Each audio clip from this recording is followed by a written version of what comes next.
What's cracking, people?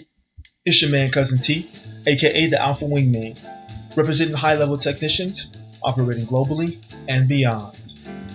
So listen, today I'm presenting part 2 in the 3-part series regarding how a technician or a high-level operative or select man or ASP views the mental health of a select man. So basically in part 1, I discussed how we need to address the subject of restoring the crowns of society.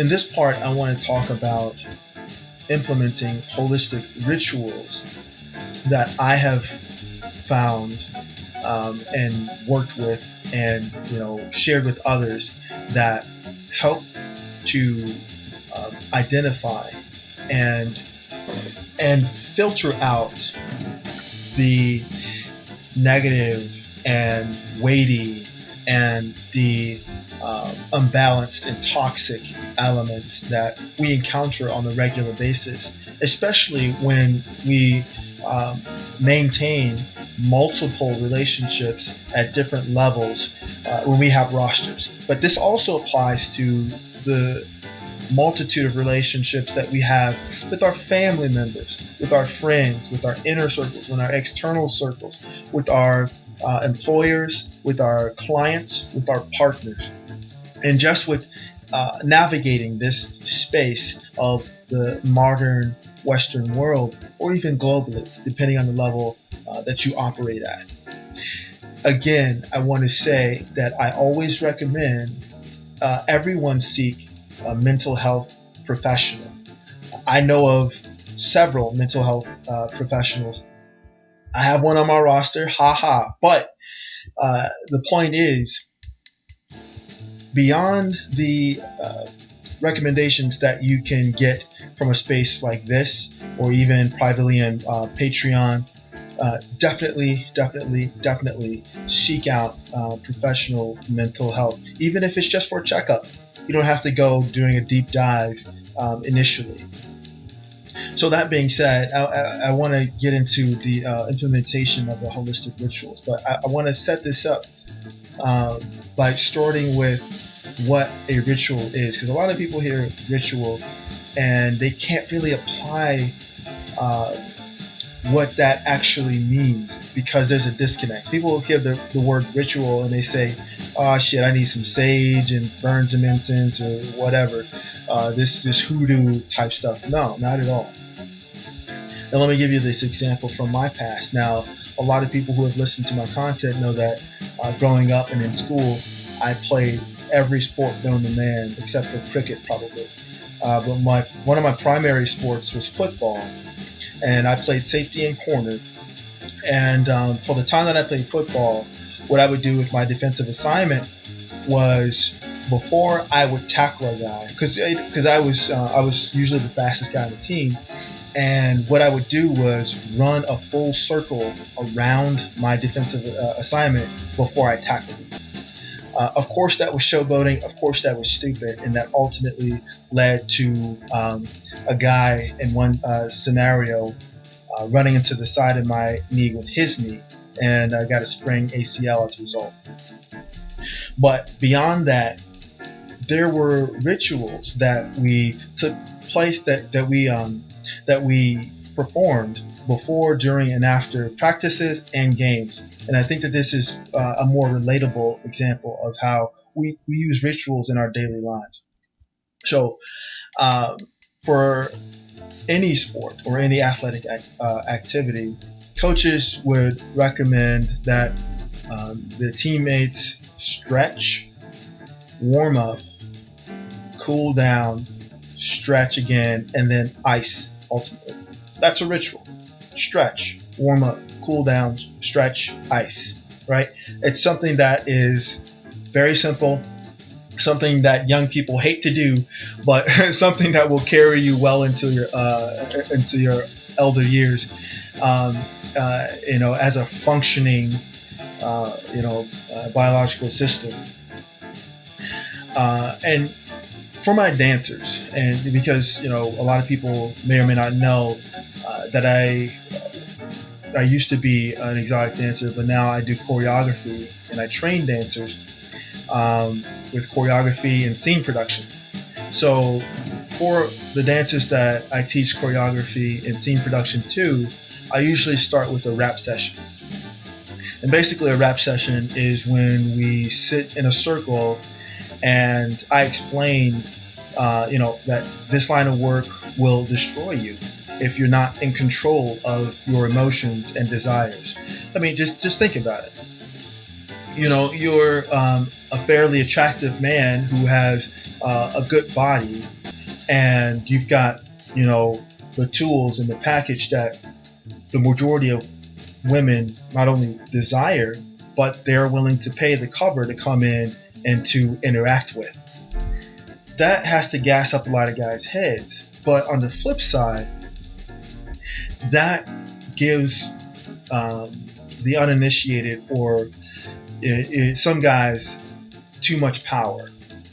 And the reason why I say too much power, because power in the hands of the uninitiated, or a person with the mind of a child, is dangerous, because all of the things that happened to you in your childhood comes to this moment. When the girls laughed at you when you were an awkward adolescence, when girls ignored you, when your mom said that you weren't shit. All these things from your past in relations to women can come up in this scenario where you feel like you have a level of power and authority and dominion over them, and they're willingly giving their bodies to you, to whereas you can pick them up, flip them around, and do some very degrading things to them. So a man in this space needs to have a level of balance and mental health in order to just navigate this space and get done what you're there to get done. Because at the end of the day, it's about that bag. It's not about drugs, alcohol, knocking down women, or whatever. All that stuff, you handle that on the outside of this space. But while you're in this space, it is mission focused time, and that is getting this bag. So beyond that, I ask if any of the guys have any hangups. So, like I said, women in this space have a certain mentality. And a man not only has to have a physical presence, but he has to be mentally strong. Because women will gladly try to, help themselves to your body parts because of female entitlement, as it is prevalent in our current society. And here's how I combat that. It's just what I say straight up. Motherfucker, your shit, your body, your mind, your essence is fucking gold. It's literally worth money and the power over pussy. We'll get to that in another video. But I continue to say, don't you ever let me catch you giving that shit away for free. And that's basically what I explain to guys. Like I said, it's really up to a mental health care professional to get that deep dive going. But for me, and in my experience, going through this exercise with newbies and would-be entertainers is a decent starting point, so that they can get their mind right, and so that they can focus in on the task at hand, which is getting that bag. So that being said, I want to put out there 4 different elements, the 4 elements that I use as far as holistic rituals of mentally, physically, and essentially cleansing and rejuvenating and renewing the essential elements of manhood and masculinity. So first we'll start with water, right? Actual water. Think about water and currents. You can play a mixtape of listening to the waves. What that does is literally puts your brain waves into a pattern of ease and comfort. You can take a shower and let the water physically drain over your body and imagine the stresses and the strains of the day flowing over you and out and down into the drain. Second is fire. Okay, I'm not saying play with fire. You can do something as simple as lighting a candle. Now, for my magicians who are listening, you already know what this exercise could lead to. But for the uninitiated, you can just light a candle and stare at it. Stare at the candle and watch it dance. That fire will dance. And this is a mental focusing exercise. That candlelight, the fire that's dancing in front of you, has the ability to cleanse. Fire is a purifying element.